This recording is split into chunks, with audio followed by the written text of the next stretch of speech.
Une ressourcerie, c'est une structure de l'économie sociale et solidaire qui fonctionne suivant 4 activités principales. Donc, la collecte dans une ressourcerie, elle peut se faire de 3 manières différentes. Donc, ça peut être des apports volontaires sur le site directement par les usagers. Ça peut être des collectes sur rendez-vous à domicile ou en milieu professionnel.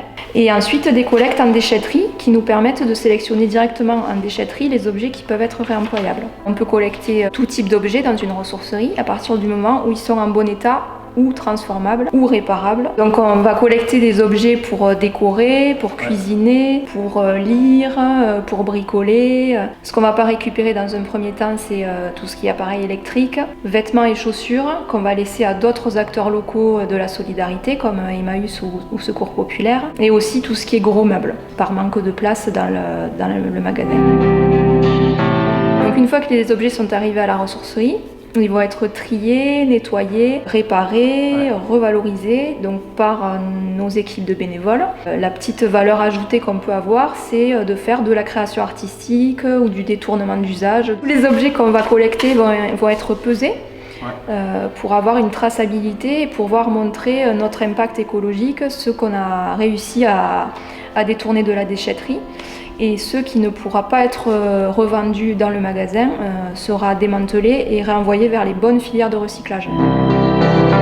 Donc la troisième activité, c'est la revente de ces objets dans une boutique d'objets d'occasion à des prix bas, accessibles à tous. Le quatrième point, c'est sensibiliser les habitants à la réduction des déchets, à la transition écologique, à des nouvelles pratiques de consommation pour des modes de vie plus durables.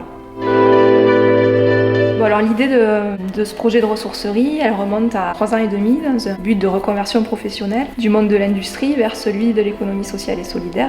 On a créé l'association La Rafistolerie en décembre 2018 avec un collectif d'une dizaine d'habitants de Castanet et alentours. Et donc le but, c'est de créer un projet à la fois social et environnemental afin que chacun retrouve une place dans la société.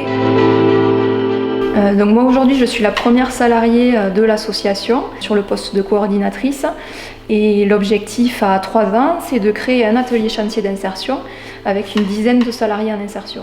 L'intérêt pour une commune et pour ses habitants c'est d'avoir vraiment un lieu de vie central où tout un chacun peut venir participer à des ateliers de réparation, des animations, des événements qui seront co-créés avec les habitants.